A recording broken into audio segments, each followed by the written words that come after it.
நீங்கள் பயன்படுத்துகிற ஒரு சொல் உறுதியாக 1000 தலைமுறைகளுக்கு முந்திய ஒரு மூதாட்டியின் வாயில் புழங்கிய ஒரு சொல். நான் கேட்பேன் எல்லா கூட்டத்திலும், உங்கள் வீட்டில் உங்களிடம் இருக்கிற மிகவும் மிகவும் பழமையான தொன்மையான ஒன்று எது? சிலர் சொல்லுவாங்க, ஏதாச்சும் ஒரு வீட்டு உபயோகப் பொருள், ஏதாவது ஒரு பாத்திரம், இவ்வாறு சொல்லக்கூடும். அவை அனைத்திலும் மிக மிக பழையது உங்களுடைய மொழி. உங்களிடம் உள்ள மிக மிக தொன்மையான ஒரு பொருள் உங்களுடைய மொழி. யோசிச்சு பாருங்க, எவ்வளவு பழையது. அப்பாடா ரொம்ப பழசு, அதனால் உடஞ்சி போகட்டும் அப்படின்னு விட்டுறலாமா? எப்படியோ போகட்டும். பாருங்க, உங்களுடைய 100 ஆண்டுகளுக்கு முந்திய தலைமுறையின் ஒரு செல்வம் உங்கள் கைக்கு இல்லாமல் போயிருக்கலாம். அது உங்களுடைய குருதியின் எழுத்துக்களாக படிவங்களாகத்தான் இருக்கக்கூடும். ஆனால் ஒன்று நேரடியாக உங்கள் கைக்கு கிடைச்சதுன்னா அது மொழி தான். ஒவ்வொருவருக்கும் அவரவருடைய மொழி. நமக்கு அது தமிழ்.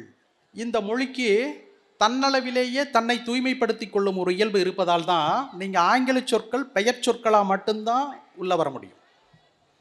ஒரு வினைச்சொல் ஆங்கில சொல்லாக உள்ளே வர முடியாது. இந்த மொழியினுடைய தனிப்பட்ட பண்பு. எப்படி அப்படின்னா பாருங்க, குக், ரன், வாக், இது பெயர் சொல் கிடையாது. தன்னளவிலேயே கட்டளை பொருள் தருகிற வினைச்சொல் இல்லைங்களா? Cook, please cook, go, run, walk இல்லைங்களா? டிரைவ், சேவ், இதுவே கட்டளை பொருள் தருகிற வினைச்சொல். போதும்ல தமிழில் சொல்கிறதுக்கு. குக் அப்படின்னு சொன்னால் நீங்கள் போய் சமைக்க வேண்டியதானே, ரன் அப்படின்னா ஓட வேண்டியதானே, வாக் அப்படின்னா நடக்க வேண்டியதானே. நாம் நடக்க மாட்டோம். அதை தமிழ் சொல்லா வினைச்சொல்லாத வச்சுக்க தமிழில் இடமில்லை. குக் என்பதை வினைச்சொல்லாக மொழியில் ஏற்க இயலாது. தமிழில் அதுக்கு சொல்லு. அப்போ என்னங்கிறோம்? குக் பண்ணு, வாக் பண்ணு. அப்போ குக்குங்கிறது ஒரு சமையல் அப்படிங்கிற பெயர் சொல்ல வச்சுக்கோ. ஆனால் வினைச்சொல்ல தமிழில் சொல்லு. குக் பண்ணு, வாக் பண்ணு, ரன் பண்ணு, சேவ் பண்ணு, டிரைவ் பண்ணு, என்னவோ ஒன்று பண்ணு. ஆனால் முன்னாடி நீ எதை வேணாலும் வினைச்சொல்லாக கொண்டு வந்து என்ன வினைச்சொல்ல ஆக்க முடியாது. இந்த மொழியை பெயர் சொல்லோட நிறுத்திக்கோ. ஏன்னா பெயர் சொல்ல தூக்கி வீசிட்டு இந்த மொழி போயிட்டே இருக்கும். எண்ணி பாருங்க, ஒரு மொழி அகராதி எடுக்கிறீங்க. 8 கோடி மக்கள் இருக்கிறோம், தமிழ் மக்கள். நமக்கெல்லாம் தமிழ் பேரா? நமக்கெல்லாம் தமிழ் பேராங்க? அப்புறம் எப்படி இந்த மொழி வாழும்? வாழுது. ஏன்? உங்கள் பேரெல்லாம் அதுக்கு முக்கியமே இல்லைங்க. உங்கள் பெயர் இந்த மொழிக்கு ஒரு பொருட்டே இல்லை. இது வினைச்சொல் மொழி. எண்ணி பாருங்க, ஒரு அகராதி எடுத்து பாருங்க, பெயர் சொல்ல கண்டுபிடிச்சிருவீங்களா? சேரன் செங்குட்டுவன் அகராதியில் இருக்குமா பேர்? இருக்காது. அப்போ மொழியினுடைய சொல் வளமே வேற. உங்கள் பெயர் சொல் அதுக்கு பொருட்டே இல்லை. அதனால தான் 8 கோடி மொழி மக்களாகிய நாம் வெவ்வேறு வட சொல்ல வச்சுருக்கிறோம், ஆங்கிலத்தில் பேர் வச்சுருக்கிறோம், என்ன வேணாலும் பேர் வச்சுருப்போம். இந்த மொழி உங்களிடையே உங்கள் பெயரோடு தன்னுடைய சிறப்பை பேணி வாழுது, இன்னும் வாழும். நீங்கள் பேர் வச்சுக்கிட்டதாலெல்லாம் அது மாறி போயிடாது. ஏன்னா அதுக்கு பெயர் ஒரு பொருட்டே இல்லை இந்த மொழிக்கு. அதற்கு வினைச்சொல், இது வினைச்சொல்ல மாற்றவே முடியாது. புதிதாக ஒரு வினைச்சொல்ல படைக்கவும் முடியாது. பார்த்துக்கோங்க. இந்த இனிய மாலை பொழுதிலே இங்கே குழுமி இருக்கின்ற மதிப்பிற்குரிய பெரியோர்களே, தாய்மார்களே, தம்பி தங்கைகளே, நூல் ஆர்வலர்களே, தோழர்களே, எங்கள் வழிகாட்டிகளாய் விளங்கி கொண்டிருக்கிற முன்னந்தி ஏர்களே, பதிப்பாளர்களே, வாசக நண்பர்களே, உங்கள் அனைவருக்கும் என் இனிய வணக்கம். இதை போன்ற ஒரு மாலை பொழுதிலே கவிஞர் கந்தர்வன் அவர்கள் திருப்பூருக்கு வந்த பொழுது என்னுடைய கையை பற்றி அழைத்து சென்று தோழர்கள் ஈஸ்வரன் அவர்கள், மறைந்த பொன்னுசாமி அவர்கள் ஆகியோரிடம் அறிமுகப்படுத்தி, ஓர் இளைஞர் அருமையாக கவிதைகள் எழுதுகிறார், உங்கள் ஊரில் இருக்கிறார், அவர்களை காணுங்கள் என்று நட்பினை ஏற்படுத்தி தந்த தோழர் கந்தர்வனின் நினைவோடு இந்த மேடையை நான் தொடங்குவது சிறப்பாக இருக்கும். உங்களோடு எனக்குள்ள அறிமுகம் தோழர் கந்தர்வனால் ஏற்பட்டது. இன்று மொழியை பற்றி நாம் பேச வேண்டிய ஒரு தலைப்பினை தேர்ந்தெடுத்திருக்கிறோம். இது குறித்து நாம் பேசுகின்ற வேளை, பொழுது, வாய்ப்புகள் மிகவும் அருகி போய்விட்டன. நண்பர்களே, இவ்வளவு பெரிய புத்தக கண்காட்சி இங்கே நடக்கிறது. உள்ளே இருப்பவை யாவும் புத்தகங்கள். அந்த புத்தகங்கள் யாவும் மொழியை நீக்கிவிட்டு பாருங்கள், அவை வெறும் காகிதங்கள், வெறும் தாள்கள். எனில் இங்கே முழுவதும் செயற்பட்டு கொண்டிருப்பது மொழி. அது உங்களுக்கும் தெரியும், எனக்கும் தெரியும், நம் அனைவருக்கும் தெரியும். அது நம்மிடையே பொதுவாக இலங்குவதால் தான் நாம் இங்கே குழுமி இருக்கின்றோம். எனில் மொழி என்பது எத்துணை பெரிய கருவி.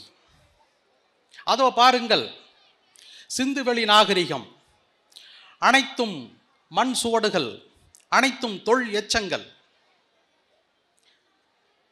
இவர்கள் இப்படி இருந்திருப்பார்களா, அப்படி இருந்திருப்பார்களா, இப்படி உடுத்தி இருப்பார்களா, இவர்கள் பண்பாடு என்ன, இவர்கள் எவ்வாறு சமைத்தார்கள், இவர்கள் எவ்வாறு தொழில் செய்தார்கள், எதுவும் நமக்கு புலப்படவில்லை. எல்லாம் ஒரு கணிப்புத்தான், எல்லாமே ஒரு வரையறை தான். அவர்களுடைய மொழி மட்டும் நமக்கு புலப்பட்டிருக்குமானால் அவர்களுடைய வாழ்க்கை நமக்கு தெள்ளத் தெளிவாக தெரிந்திருக்கும் இல்லையா? அங்கே தடைபட்டு நிற்பது எது? அவர்களுக்கும் நமக்குமான மொழி தொடர்பு படவில்லை. அது வெறுமனே காட்சி பொருளாக நிற்கின்றன. நம்முடைய பார்வை வெறுமனே வேடிக்கை பார்ப்பதாக அமைகிறது. நாம ஒன்றை நினைத்துக் கொள்கிறோம்.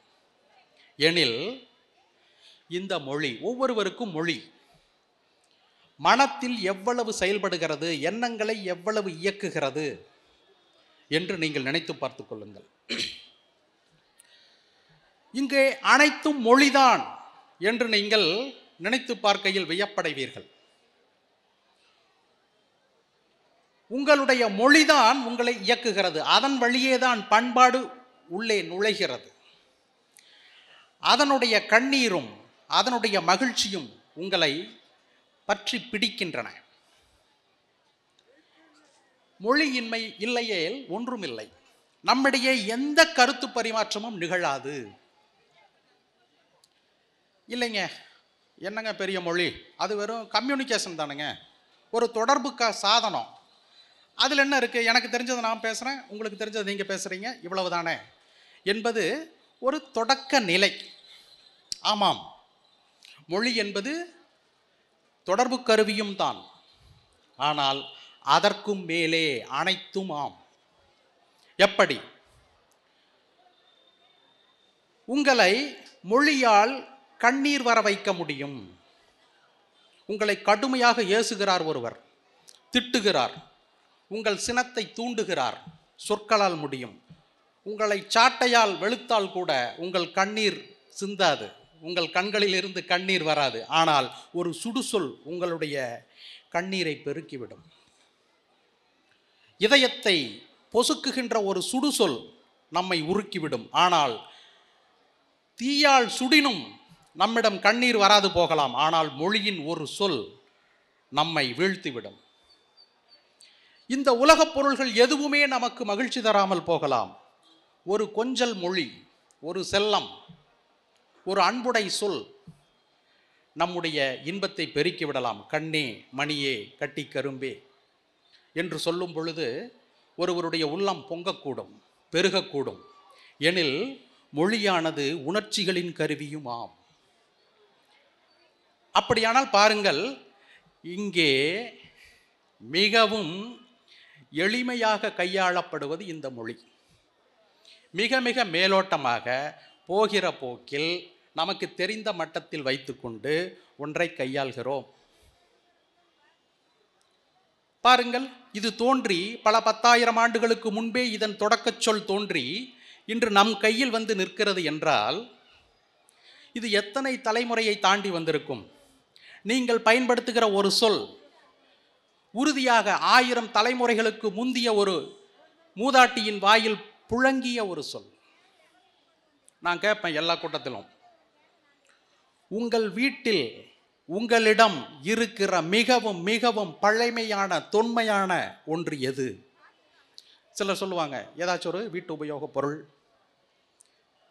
ஏதாவது ஒரு பாத்திரம், இவ்வாறு சொல்லக்கூடும். அவை அனைத்திலும் மிக மிக பழையது உங்களுடைய மொழி.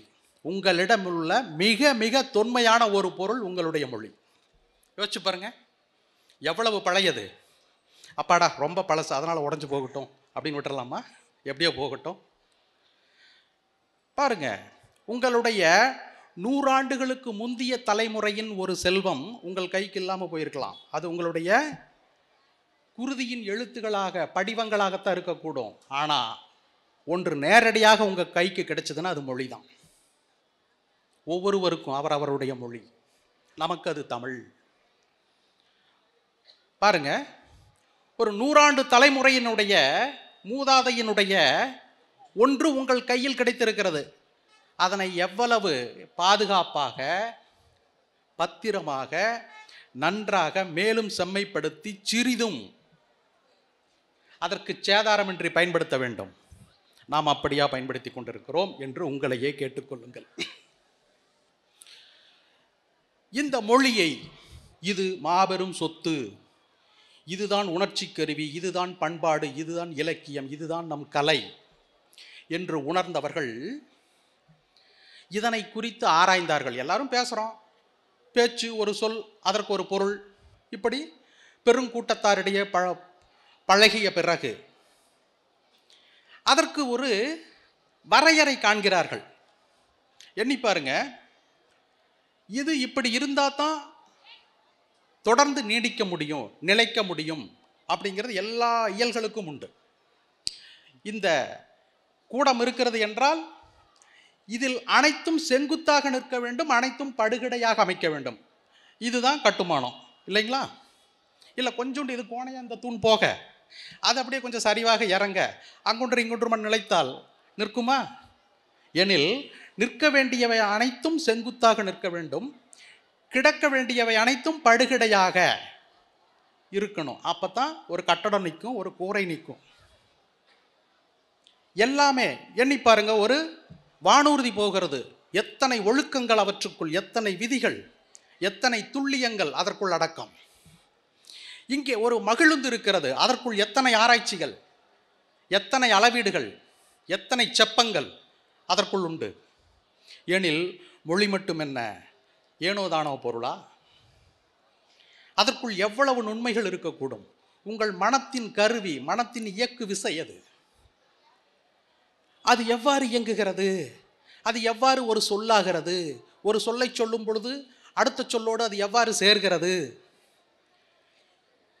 எவ்வளவு நீளமாக ஒரு சொல் இருக்க முடியும், எவ்வளவு குறைவாக ஒரு சொல் இருக்க முடியும், எவ்வாறு உணர்த்தலாம், நம்முடைய வாய்ச்செயலோடு இந்த ஒலிப்புகள் எவ்வாறு தொடர்பு படுகின்றன, இவற்றையெல்லாம் ஆராய்ந்து ஆராய்ந்து சொல்லி வச்சுட்டு போயிருக்காங்க.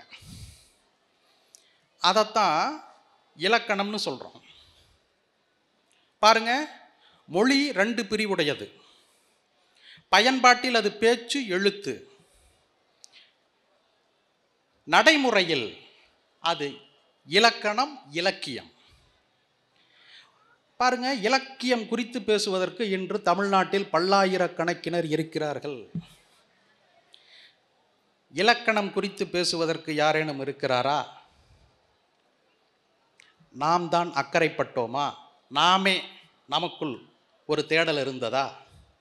மொழியின் 2 பெரும் கால் அது. ஒரு கால் மட்டும் வளர்ந்துட்டு போகுது, இன்னொரு கால் அடையாளமே தெரியல, அது இருக்குதானே தெரியல. இப்படி இருந்தால் இது மொழிக்கு நல்லதா?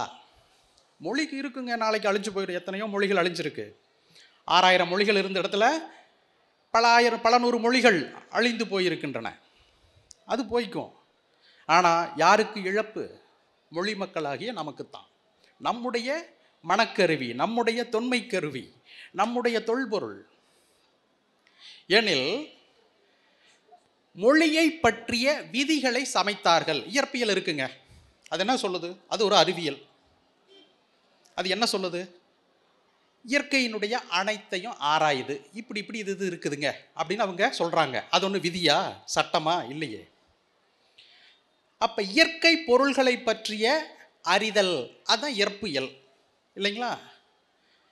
மொழியை பற்றிய அறிவு, அறிதல், அதுதான் இலக்கணம். அதுக்கு இப்படி பேர் வச்சுட்டாங்க இலக்கணம்னு. உண்மையில் மொழியை பற்றிய அறிவு, அவ்வளவுதாங்க இலக்கணம். அதற்கு ரொம்ப பழமையான பேர். அதனால் இலக்கணம் என்றதும் ஒரு வேப்பங்காய், ஒரு கசப்பு என்று நாம் நினைத்துக் கொள்கிறோம். இல்லை, உங்களுக்கு மொழி தெரியும் என்றால் உங்களுக்கு இலக்கணமும் தெரியும். இலக்கணம் தெரிந்ததால் தான் மொழியை பேசிக் கொண்டிருக்கிறீர்கள். இல்லாட்டி பேச முடியாது. மொழி எப்படி இயங்க வேண்டுமோ, அதன் விதிகள் என்னென்ன சொல்கின்றனவோ அந்த வழியே தான் நம்ம பேசிக்கிட்டு இருக்கிறோம். அதற்குள்ளே தான் எழுதிக்கிட்டு இருக்கிறோம். என்ன கொஞ்சம் போகிற போக்கில் எழுதிடுறோம், கொஞ்சம் மேம்போக்க எழுதிடுறோம். பேச்சில் எல்லா தவறுகளும் நடக்கலாம், ஆனால் எழுத்தில் தவறுகள் நடக்கக்கூடாது. எழுத்து மொழியினுடைய செம்மை வடிவம், பேச்சு மொழியினுடைய பயன்பாட்டு வடிவம். நீங்கள் ஆள் இல்லாத ஒரு மைதானத்தில் வண்டியை எப்படி வேணாலும் செலுத்தலாம், சாலையில் முறையாகத்தான் செலுத்தணும் இல்லையா? அதை போல பேச்சில் மொழியை நீங்கள் எப்படி வேண்டுமானாலும் பயன்படுத்தி கொள்ளலாம். மொழி அதற்கு இசைகிறது, அவ்வாறு தான் பயன்படுத்தி பயன்படுத்தி இதை கொண்டு வா என்றே சொல்கிறது. ஆனால் எழுத்தில் செம்மையை நோக்கி நகருங்கள், திருத்தமான வடிவத்தில் நிலைத்து நில்லுங்கள் என்று சொல்கிறது. இதுதாங்க இலக்கணம், வேற ஒன்றும் இல்லை. இலக்கணத்தில் இருக்கின்ற கலைச்சொற்கள் குறித்தெல்லாம் நீங்கள் அஞ்ச வேண்டாம், அவை எல்லாம் உங்களுக்கு தெரியும். அதுக்கு ஒரு பேர் வச்சிருக்கிறான். அறிவியலில் ஒவ்வொரு இயலுக்கும் ஒரு பெயர் வைத்ததை போல மொழியில் ஒவ்வொன்றுக்கும் ஒரு பேர் வச்சிருக்கிறான். உயிர் எழுத்து என்று பேர் வச்சிருக்கிறான். எதுக்குங்க உயிர் எழுத்துன்னு பேர் வைக்கணும்? உயிர் எழுத்தைத்தான் நீங்கள் சொல்ல தொடங்கினா நிறுத்தவே முடியாது. உயிரை நிறுத்த முடியுமா? இல்லைங்க. இப்போ நின்றுட்டு நாளைக்கு வந்துக்கிறான்னு உயிர் வருமா? வராது. அது தொடர்ந்து இயங்க வேண்டும். என்று சொன்னால் சொல்லிக்கொண்டே இருக்கலாம். இல்லைங்க, ஒரு மாத்திரை போதும், இன்னொரு ஒலிக்கு 2 மாத்திரை வச்சுக்கலாம். அப்போ உயிர் எழுத்து என்பது தொடர்ந்து ஒலிப்பில் இயங்குவது. மெய்யெழுத்து என்பது இயங்காது, அப்படி நின்றோம், அவ்வளோதான். நீங்கள் தொடர்ந்து சொல்ல முடியாது மெய்யெழுத்தை. அப்போ பேர் ஒரு உருவகமாக வச்சுருக்காங்க, வேற ஒன்றும் இல்லை.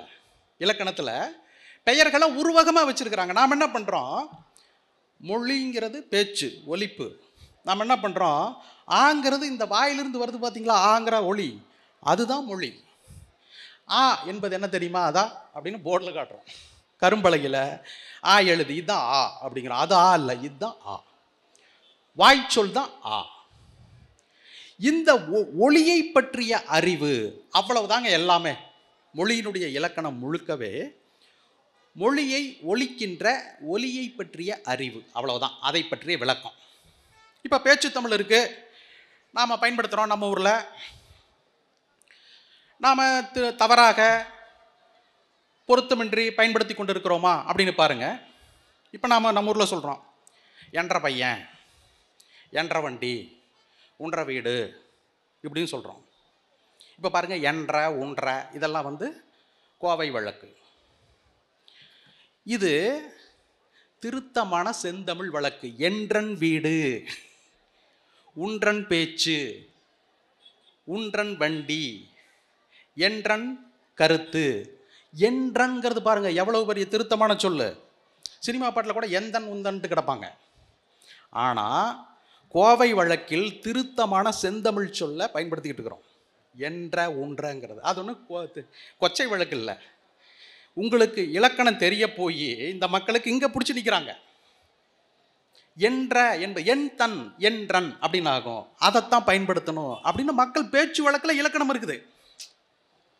மக்கள் முறையாக பயன்படுத்திக்கிட்டு இருக்கிறாங்க. ஆனால் எழுதும்போது எவ்வளவோ பிழைகளை செய்கிறோம் நாம். அப்போ பேச்சு பாருங்க திருத்தமாக இருக்குது. சில இலக்கணத்தில் ஒரு குறிப்பு இருக்கும், தன்வினை பிறவினை. ஒன்று நீங்களே செய்கிறது தன்வினை, இன்னொருத்தர் செய்ய வைக்கிறது பிறவினை. அந்த அதே செயல் தான், ஒரே சொல்லு தான். ஒரு சின்ன அது கொஞ்சம் முறுக்கி விட்டு அது பிறவினை ஆகிடும், கொஞ்சம் அடக்கி விட்டு அது தன்வினை ஆகிடும். உதாரணமாக கற்றேன், கற்பித்தேன், பயின்றேன், பயிற்றுவித்தேன். இல்லைங்களா? பயின்றேன்னா நானே செய்கிறது, பயிற்றுவித்தேன்னா நான் இன்னொருத்தருக்கு பயிற்சி கொடுத்தேன், நான் கற்றேன், நான் இன்னொருவருக்கு கற்பித்தேன். நம்ம வழக்கில் அவனை கூட்டிகிட்டு போய் உடனே தாட்டி விட்டுருங்க அப்படிம்பாங்க, வேலை முடிச்சோடனே தாட்டி விட்டுருங்க அப்படிம்பாங்க. இந்த தாட்டுதல் அப்படிங்கிற சொல்லு எந்த அகராதியிலும் இருக்காது. பாருங்க, அகராதியில் ஒரு சொல் இல்லை.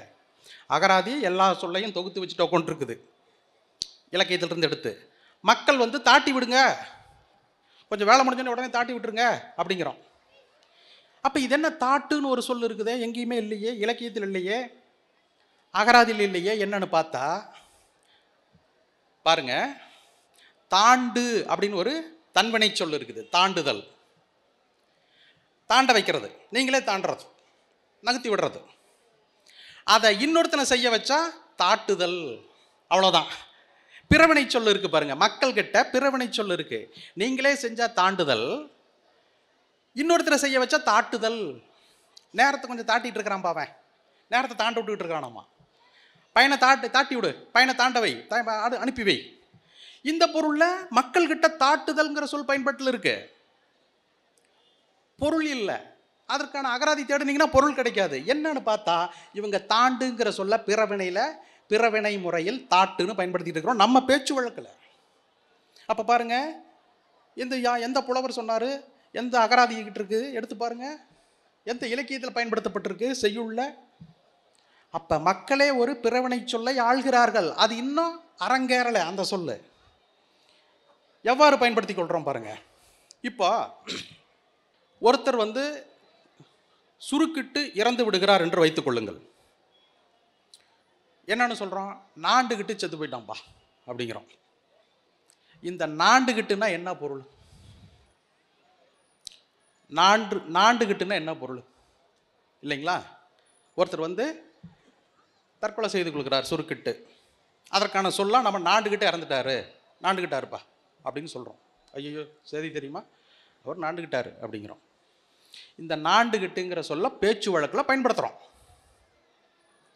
இது எந்த புத்தகத்திலையும் இருக்காது. ஏதாச்சும் கதையில் இருந்திருக்கும் இந்த பேச்சு வழக்கை பயன்படுத்தி எழுதப்பட்டிருந்தா, அகராதியில் இல்லை. இதை பயன்படுத்திய ஒரு புலவரும் இல்லை. ஏன் அப்படின்னா பாருங்க, காலத்துக்கு ஒரு சொல் இருக்குது, அதுக்கு பேர் ஞான்று, ஞான்றைன்னு பேர். காலத்திற்கான தூய தமிழ் சொல். காலம் வட சொல்லணும்னு சொல்லுவாங்க. ஆனால் அது கால் கூட்டலம், இயங்கிக் கொண்டே இருப்பது, நில்லாமல் சென்று கொண்டே இருப்பதால் அது தமிழ் சொல் தான். ஞான்று அப்படிங்கிறது காலத்திற்கான தமிழ் சொல். எஞ்ஞான்றும் எக்காலத்தும் திருக்குறளை படிக்கிறோம் இல்லைங்களா? அப்ப ஞான்றல் அப்படின்னு ஒரு சொல் இருக்குது, காலத்தை தீர்த்து கொள்ளுதல். காலத்தை தீர்த்துக்கிறார் அவர். ஞான்று கொண்டார், ஞான்றல் அப்படின்னு ஒரு சொல் இருக்குது, காலத்தை தீர்த்துக்கிறது. அதனால் அவர் ஞான்று கொண்டார், அதான் நாண்டுகிட்டார்னு பேச்சு வழக்கில் சொல்கிறோம். பாருங்க, ஞான்று கொள்ளுதல்ங்கிற ஒரு சொல் ஒரு பேச்சு வழக்கில் எவ்வளவு செவ்வையான வடிவத்தில் விகாரப்பட்டு நம்மகிட்ட பயன்படுத்திக்கிட்டு இருக்கிறோம். ஆனால் அது ஒரு புத்தகத்தில் இருக்காது, அகராதியில் கூட கிடையாது. எனில் மக்கள் கிட்ட இந்த மொழி உயிர்ப்போடு எப்போதும் இருக்குது. அப்படி இருந்தால் தான் நீங்கள் பேச முடியும், அப்படி இருந்தால் தான் இந்த மொழியை பயன்படுத்த முடியும். மொழி சார்ந்த எல்லா இயக்கங்களும் உங்களுக்குள் நிகழும். அது அதனுடைய இயற்கையோடு உங்களுக்குள் அமர்ந்த பிறகுதான் மொழியை நீங்கள் நன்கு பயன்படுத்த முடியும். அவ்வாறு தான் பயன்படுத்திக்கிட்டு இருக்கிறீங்க. மொழியினுடைய எண்ணற்ற இயல்கள் நம்மிடையே பொதிந்திருக்கின்றன. அவற்றை கொஞ்சம் தோண்டி எடுப்போம் இல்லைங்களா? தப்பும் தவறுமா பிழையுமா எழுதாமல். இதற்கு என்ன சொல்லு, இதற்கு ரெண்டாவது சொல் என்ன நமக்கு தெரியாது. பாருங்கள், நிறைய பேருக்கு ரெண்டாவது சொல்லு தெரியாது. தமிழில் ஒரு பொருளுக்கு பல சொற்கள். கடல் அப்படின்னு சொன்னீங்கன்னா அதுக்கு ஆழின்னு இன்னொரு சொல் இருக்கு இல்லைங்களா? எண்ணற்ற சொற்கள் இருக்கு. உலகம் அப்படின்னு சொன்னீங்கன்னா அதுக்கு பார் அப்படின்னு ஒரு சொல் இருக்கு. அதுக்கு ஞாலம்னு ஒரு சொல் இருக்கு, ஞா. இந்த ஞா தமிழின் மிகச்சிறந்த சொற்களினுடைய முன்னெழுத்துங்க, முதல் எழுத்து ஞா. ஞாலம் அப்படின்னா உலகம். ஞாலத்தின் மானப்பெரிது இல்லைங்களா, உலகத்தை விட மிகப்பெரிது. அப்ப ஞாலம்ங்கிற சொல்ல நம்ம பயன்படுத்தணும் உலகத்திற்கு மாற்றாக. இல்லைங்க, உலகம் வட சொல்லு, தமிழ்ல உலகத்திற்கு சொல்லு அரிதாகத்தான் இருக்கு. ஞாலம் இருக்கு, உலகமே தமிழ் சொல்லு தான். உல என்றால் வலைன்னு பொருள். களம் செலுத்தியவர்கள் இந்த பரப்பு அங்கே வளைய கண்ட போது இது உலகம் என்று பெயர் வைத்தார்கள். அப்ப பாருங்க, உலகம்னு ஒரு சொல் இருக்கு, ஞாலம்னு ஒரு சொல் இருக்கு. ஞான் அப்படிங்கிறது தான் நான் ஆயிடுச்சு. முதல்ல அது ஞான் தான். மலையாளத்தில் இன்னைக்கு அது ஞான் தான். எல்லா நகரமும் இந்த அடுத்த தன்னகரம் ஆயிடுச்சு. ஞான் அப்படிங்கிற சொல்லுதான் நான் ஆயிடுச்சு. அதுக்கு இதை போட்டாங்க. நிமிர் அப்படிங்கிற சொல்லுதான் நிமிர் ஆயிடுச்சு. நேயம் அப்படிங்கிற சொல்லுதான் நேயம் ஆயிடுச்சு, அது நேசம் ஆயிடுச்சு. நெகிழி அப்படிங்கிற சொல்லுதான் நெகிழி ஆயிடுச்சு. அப்ப பாருங்க, நகரத்தில் எண்ணற்ற சொற்கள் இருக்கு. நாம அவ்வாறு ஞா சொல்ல முடியாது. அது கொஞ்சம் மூக்கொலியாக இருக்கணும், கொஞ்சம் அழுத்தி சொல்லணும். பாருங்கள், மொழி தோன்றிய போது மக்களிடையே வாய் ஒலிப்பு அந்த அளவுக்கு தான் இருந்திருக்குது. அதனால தான் ஞா இருக்குது, அதனால தான் ழா இருக்குது இல்லைங்களா? அவை எல்லாம் பிற்காலத்தில் வெவ்வேறு சொற்களாக விகாரப்பட்டு நிற்கும் பொழுது நமக்கு அதன் தொன்மையான சொல் அரிதா தெரியுது. ஆனால் பாருங்க, நமக்கு எல்லாம் தெரியுது. அப்போ ஞான்று கொள்ளுதல் அப்படிங்கிற அந்த சொல் நாண்டுகிட்டது அப்படிங்கிற சொல்ல நம்ம பயன்படுத்திகிட்டு இருக்கிறோம். எண்ணற்ற சொற்கள். இப்போ பாருங்க, நெஜம் அப்படின்னு சொல்லுவோம். உண்மை, நெஜம். நெஜம் வட சொல்லு. உண்மை வேறு சொல்ல இருக்கா? மெய். சென்னையில் என்னங்கிறா? மெய்யாலுமேவா அப்படிங்கிறாங்க. பாருங்க, ஒரு தூய தமிழ் சொல்ல அவங்க என்னதான் இருந்தாலும் மெய்யாலுமா அப்படின்னு கேட்குறாங்க. உண்மையாகவா என்று கேட்கிறார்கள், மெய்யாலுமா என்று கேட்கிறார்கள். பாருங்க, மெய் என்கிற அந்த ஒரு தூய சொல் பொய்க்கு எதிர்ச்சொல் மெய் மக்கள் பயன்படுத்திட்டு இருக்கிறாங்க. அப்போ பாருங்க, நாம மெய்யின்னு பயன்படுத்தினா ஒரு அருஞ்சொல் ஆயிடுது. எனில் மக்களிடையே எல்லா சொற்களும் புழக்கத்தில் உள்ளன.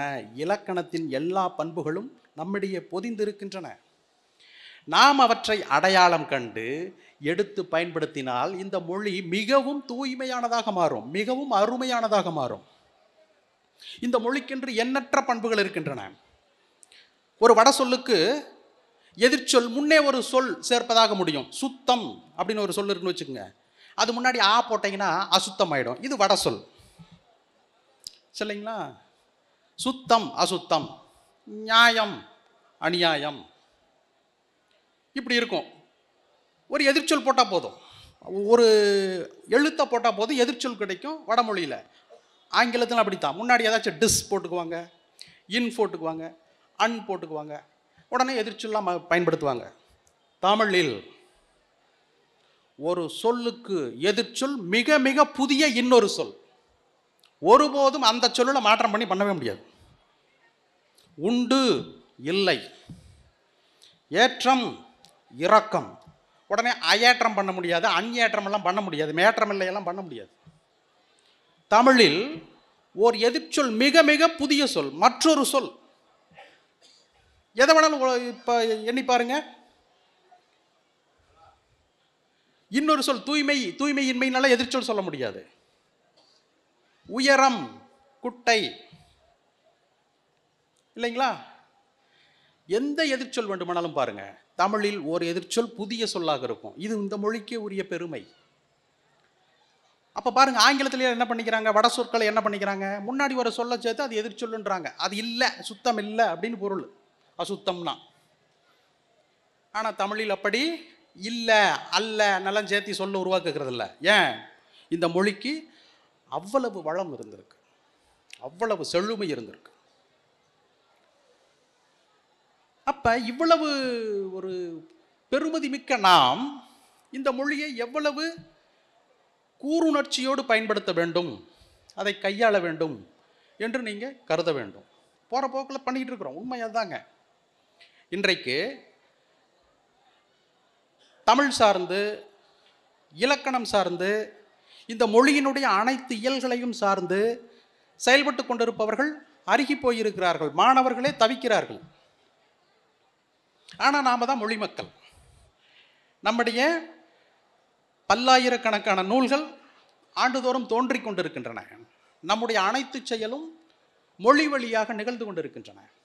ஆனால் அந்த கருவியை நாம் எவ்வாறு பயன்படுத்தி கொண்டிருக்கிறோம் அப்படின்னு உங்களுக்கே தெரியும். கொஞ்சம் பொருட்படுத்தாமல் விட்டுருக்கிறோம். நன்கு எண்ணி பாருங்கள்.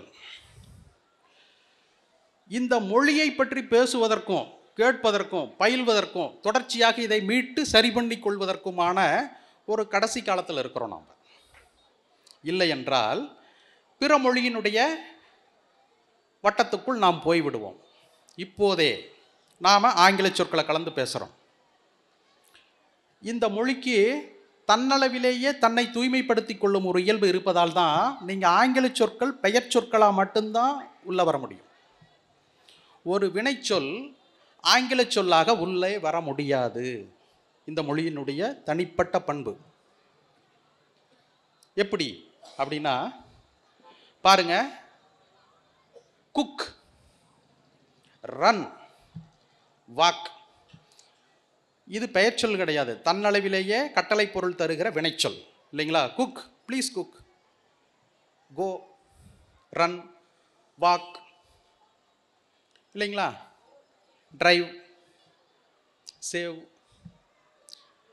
இதுவே கட்டளை பொருள் தருகிற வினைச்சொல். போதும்ல தமிழில் சொல்கிறதுக்கு? குக் அப்படின்னு சொன்னால் நீங்கள் போய் சமைக்க வேண்டியதானே, ரன் அப்படின்னா ஓட வேண்டியதானே, வாக் அப்படின்னா நடக்க வேண்டியதானே. நாம் நடக்க மாட்டோம். அதை தமிழ் சொல்லா வினைச்சொல்லாத வச்சுக்க தமிழில் இடமில்லை. குக் என்பதை வினைச்சொல்லாக மொழியில் ஏற்க இயலாது.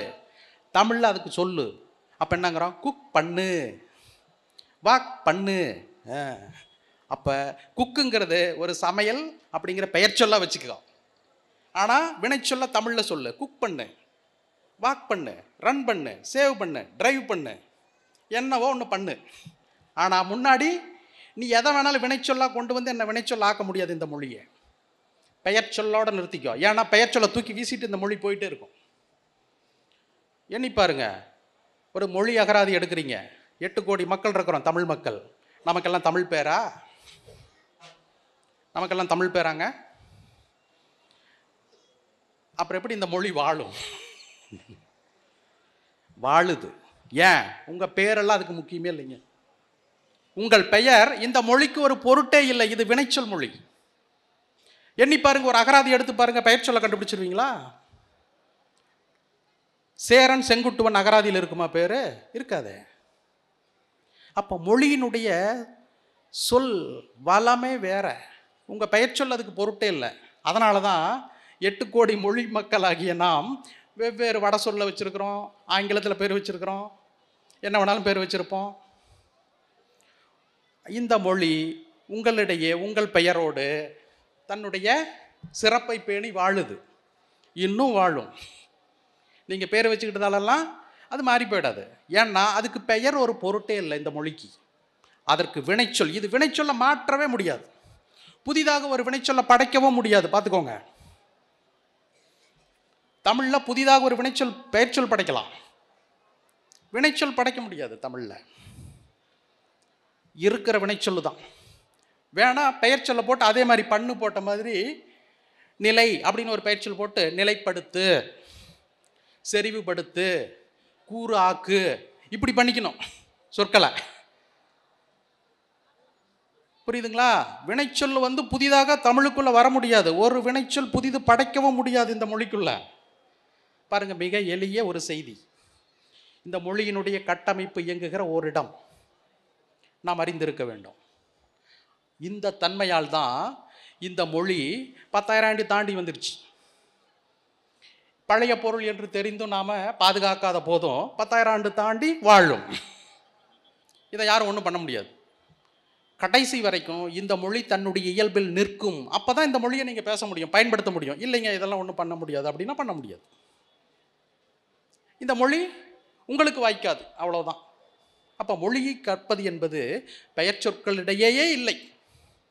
அது முற்றிலும் பிற பெயர் சொற்கள், அக்ஜனை பெயர்கள், இயற்கை பெயர்கள், வினைச்சொற்கள், இவற்றிடையே வாழுதுங்க மொழி. அவ்வளோதான். அப்போ இந்த மொழிக்கு எவ்வளவு சிறப்பு இருக்குது பாருங்க. ஆங்கிலத்தில் வந்து ஒரு வினைச்சொல் படைச்சுக்குவானுங்க, திடீர்னு கூகுள்ங்கிறான், அதுவே கூகுள்டுங்கிறான். முந்தானத்து புதுசு புதுசாக பாட்டுக்கு இது வினைச்சொல்லுமா, ஈடி போட்டோன்னா ஒரு இறந்த கால பெயர் வினைச்சொல்லும்பா. இங்கெல்லாம் அப்படி பண்ண முடியாது தமிழில்.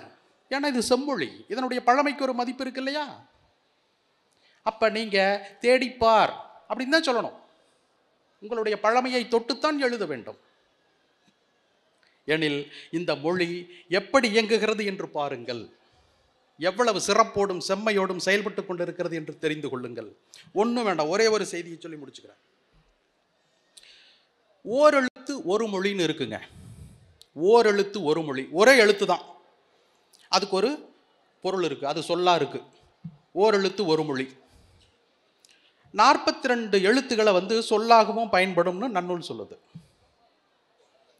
எல்லா நெடில் ஒரு 40 நெடில் எழுத்துகள் சொல்லாகவும் பயன்படும், 2 குறில் எழுத்துகள் சொல்லாக பயன்படும். ஒன்று நோ, நொந்து போதல், அதனுடைய வினைவேர் நொந்தான். இன்னொன்று தூ, தூன்னா துப்பு, உணவு, தூன்னா உணவு, அதனால தான் துப்பில்லாதவன் உணவில்லாதவன். துப்பார்க்கு துப்பாய துப்பாக்கி, துப்பார்க்கு துப்பாயதும் மழை. உணவுங்கிற ஒரே ஒரு பொருளை மட்டும் எடுத்துக்கோங்க. துப்பார்க்கு உண்பவர்க்கு, துப்பாய உண்ணத்தகுந்த, துப்பாக்கி உணவை ஆக்கி, துப்பார்க்கு அப்படி தின்பவர்களுக்கு, துப்பாயது உணவும் ஆவது எது? மழை. அவ்வளோதான், இதுதான் பொருள். உண்பவர்களுக்கு உண்ணத்தகுந்த உணவை ஆக்கி, உண்பவர்களுக்கு தானே உணவும் ஆவது மழை. இதுதான் மழையின் சிறப்பு. எங்கேயாவது இப்படி செய்வாங்களா? ஒரு சமையல்காரர் உணவை ஆக்கி தந்துட்டு என்னையும் சாப்பிடுன்னு சொல்லுவாரா? அப்போ மழை சொல்லுதான். இது மழையினுடைய சிறப்பு அப்படின்னு வள்ளுவர் சொல்றார். அப்போ தூ என்பது உணவு. அப்போ மற்ற நெடில் எழுத்துக்கள் என்னங்க? ஓரெழுத்து ஒரு மொழி. ஆ பசு, ஈ பறக்கும் உயிர், ஊ ஊன் இறைச்சி, ஏ அம்பு, ஐ ஐயன் தலைவன், ஓ மதகுகளை அடைக்கும் பலகை. ஓ சொல்லுங்க. கா சோலை, பூங்கா, காவிரி. கூ பூமி, கூன்னா பூமிங்க, பூமி வட சொல். பூமிக்கு இன்னொரு தமிழ் சொல் என்னங்க? நிறைய பேருக்கு தெரியாது. பூமி தானுங்க, பூமி தான், நிலம் அதெல்லாம் பொருந்தாது. பூமி புவி கூ சொல்லு இருக்குதுங்க. அதனால தான் பூமியிலிருந்து விளைவது கூலம், மிகுந்தது கூர். ஒரே ஒரு சொல்லுதான், எல்லாவற்றுக்கும் அப்படியே விரியும். கோ அரசன், கை கை கையுறுப்பு, கைத்து போதல் உடல் உறுப்பு. கோ அரசன், அதனால கோவன் அரசன். அவன் ஒரு புதிய ஊரை உருவாக்குறான்.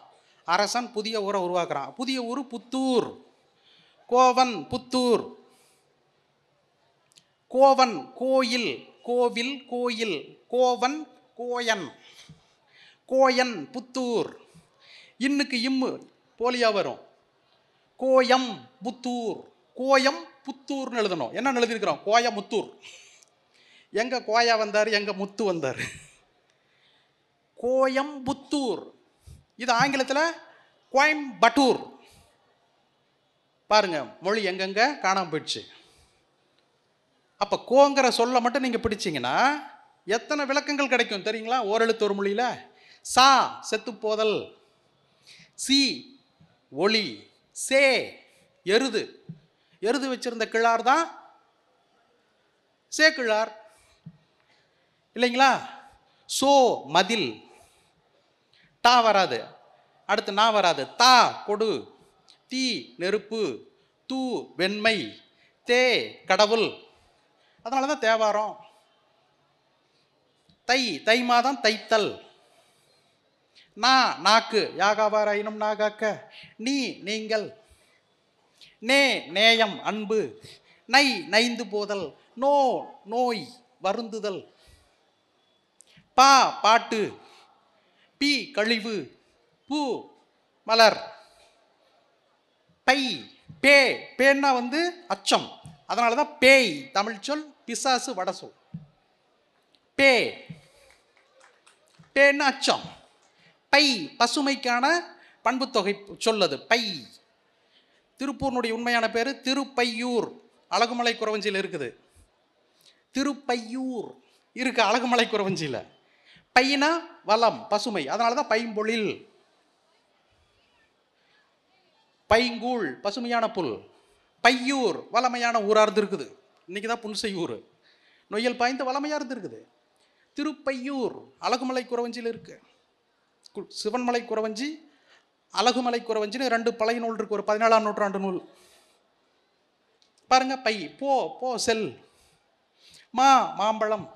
மீ பெரிது வானம். மூ மூப்பு பாருங்க. மை கண்ணுக்கிடும் மை. மோ மோந்து பார்க்கறது. வா அருகே வா.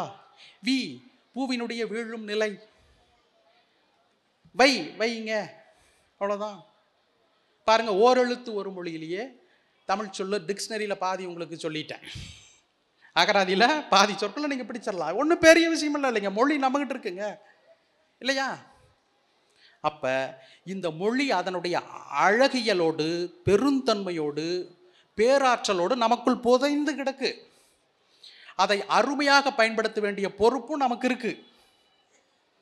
அவற்றை சிறப்பாக பயன்படுத்தி கொள்ள வேண்டிய கடமையும் காலத்தினுடைய கடப்பாடும் நம்முடைய நோக்கமாக இருக்கணும்.